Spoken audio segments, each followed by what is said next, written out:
December 26, 2024 దైవిక నడకలోని రహస్యములు. అటువలే ఆత్మయు మన బలహీనతను చూచి సహాయం చేయుచున్నాడు.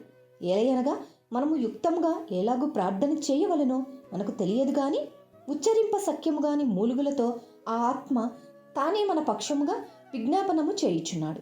రోమీలకు రాసిన పత్రిక 8వ అధ్యాయము 26వ వచనము.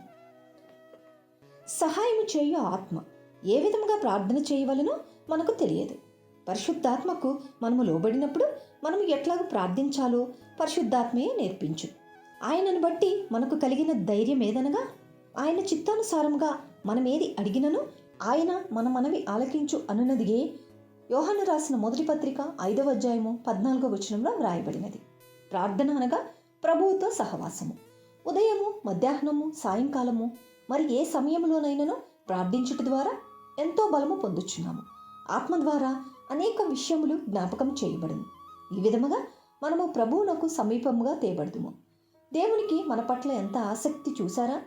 మన బలహీనతలో ప్రార్థన కూడా చేయలేని స్థితిలో ఆయనే మన పక్షమున విజ్ఞాపన చేయుచున్నాడు. ఇంత గొప్ప దేవుణ్ణి మనము కలిగి ఉన్నాం. ఆమేన్. Praise the lord.